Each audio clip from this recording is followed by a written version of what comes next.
All right, we're working on focusing in on our classroom management and workload management, and this kind of requires us to think about beyond like the methods we're going to use, how we're going to make time for all the things that we know to be important. And so I have a few things for you to explore this week, but this week is not real heavy on reading. This should be a time where you're starting to finalize your portfolio. That next week is crafted for that, but I want you to start thinking that direction now. Also, if you have a second to email me back and tell me which you would prefer to do, I want to have a way for you to be able to share your wiki out beyond this course and publish it out. If you have a suggested way that you think that would work the best, maybe a tool you already use, a collaborative tool, that'd be great. I'm thinking of either using OneNote or Google Docs, or maybe if you've designed a wiki on iLearn before and have a way that you know worked for students to access work later, let me know, because this is a new learning management system for me, and I'm not 100% confident in how we can establish our wiki for later. Okay, so the idea is that we want to be able to take this. This is not just for this class, this is something we're taking with us. Okay, so the readings this week, just to kind of briefly review, I'm going to put links for Graphite, and I think you've already gone through Read, Write, Think, but so that one's already in the class, but I might just put it in there again to remind you. And Graphite, Rewrite Think is just loaded with tools. I especially love the course interactives, but a lot of you have found their rubrics to be helpful. Lots and lots of lessons, all like curriculum aligned, but what we're really trying to focus on, instead of finding more and more resources at this point, I would encourage you to think about resources that might help you to manage your classroom and your workload. So maybe resources that for independent units. So while you're working with students on conferencing their papers, that they're doing something independently at their seats, or maybe a rotation station, something where they could go to and navigate something on their own, and do some student-led learning.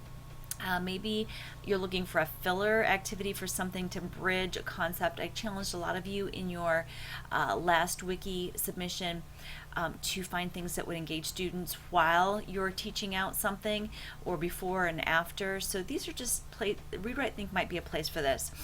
Graphite is a super cool tool from Common Sense Media that is a storehouse for links to just unimaginable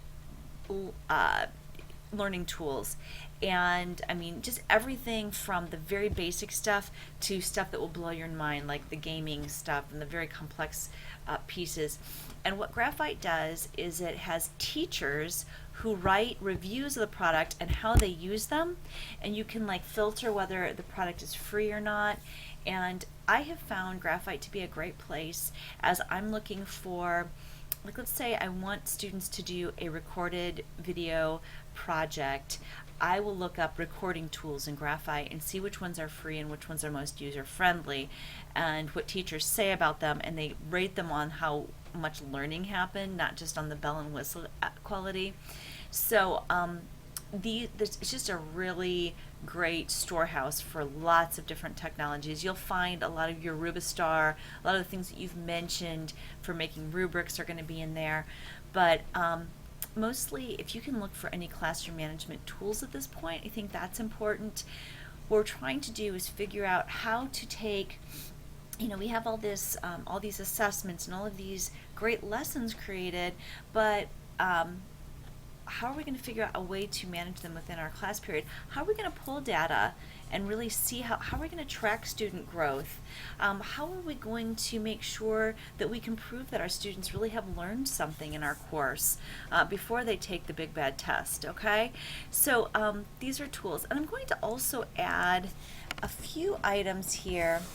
I'm going to add a few PowerPoints. And the reason I'm adding PowerPoints is that I noticed my own tendency when my PowerPoints that I'm going to add, they're actually things that I've created about writing, tend to be my first early PowerPoints tended to be more information driven, and then my tendency was just to read off the screen, and that doesn't necessarily help students learn. Now, like this video, I'm reading off the screen somewhat and embellishing. I'm not really asking for you to stop and do something. The do something comes later, and maybe that's what you're going for with some of your PowerPoints, but will you lose anybody in the process? You guys are all pretty motivated learners. What are you going to do with those non-motivated learners, and how can you avoid just reading off of a screen? So I'm going to show you some PowerPoints that have built into them opportunities for student engagement and student participation, and ask you to consider building in spaces in your teaching materials, in your prezzies, in your PowerPoints, in your activity planning that isn't just you giving information on how to do commas, but is showing but is engaging students in the process. So I'm going to share out some of mine. Not that they're perfect, and a lot of them I've borrowed from other people and refurbished or whatever, but I want to give you some examples of what I mean by that. For this week's discussion board, let's just look at this quick. Education technology tools are in abundance. What will guide your use of technology and choice of technology tools in your writing classroom? So think about that before you explore Graphite and Read Write Think, looking for these tools. What's technology? What do students need to do with technology to get them college and career ready? What can technology do for you that can't be done by a classroom, you in the classroom, or it could be done better if we bring technology in? What are going to be your guiding principles? Are you going to just gravitate to the new thing because it's the new thing? Or how are you going to select? And I have some really strong opinions about this from teaching online. I think as a face-to-face traditional classroom teacher for 13 years, I was really hesitant. If I could do it, why bring in technology? But the more I've explored some of these technology tools and gotten more adept at using them, I'm finding that there are some pieces that can be done better and can make more authentic and student-led experiences for our students and be more engaging. And I just really, again, want to encourage you to consider putting yourself out of that center seat of being the disseminator of all information, the content holder. I am the key to your content. And how can technology help students inquire and find those same answers? And just play around a little bit there. Okay, explore the resources. Look over here again. This is a similar blog to what we've been doing in the past. Research one tool from the websites and explain how you would use it in a mini lesson or part of a writing task. Maybe I said when I gave you wiki feedback, just feels like this needs something engaging. Go look for it now.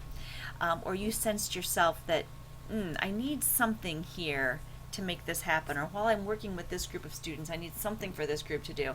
Look for a technology tool that might help you fill that gap for one of your lessons and add it in.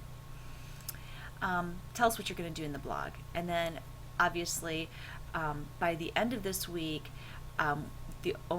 this is the last week to, I shouldn't say it's the last week to work on your wiki because we're going to finalize them next week, but I want you to just look through your monthly plan and make sure you've got all of these details down. A calendar would be nice.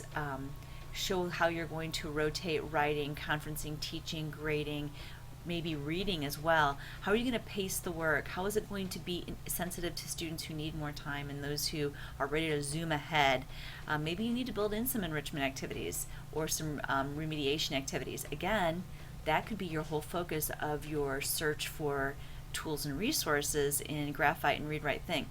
You're not limited to those two websites. I will tell you that if it's not on Graphite, it may not exist. No, I'm not kidding. I'm kind of kidding with that. Graphite is very, very comprehensive. So that one will be a good first place starting point. But if you have something else you want to explore that you're curious about, absolutely do that. And you can even go back through and look at some of our old links if there's something you wanted to look at more. And that will wrap up our week. Looking ahead just to see how the class is going to close up next week, And I know we do have an exam week 23 through 29. Your exam is the wiki, and so it just needs to be, I'd like it ready to be graded by the 22nd, but if you're still working on publishing it out through the 29th, that's fine. And as we look ahead to the rubric, there is one error on the rubric. It says use APA, and I'm asking you to use MLA. If you've already done everything in APA, that's fine. It just needs to be consistent. I chose MLA because it's from the Modern Language Association, and since it's a writing class, but if you've already started everything in APA, you won't get dinged for that. Just make sure it's consistent. But if you've already done everything in MLA and you see the wiki say APA, or the wiki rubric say APA, don't freak out. MLA was actually what I was going for. Okay, I think that covers it all. Again, just wrapping things up. The only thing you have to turn in for the wiki this week is that this piece right here, but you may want to start working on filling in some holes and wrapping up that project into one nice, neat package. Have a great week. If you have questions, definitely keep them coming. We'll talk to you later.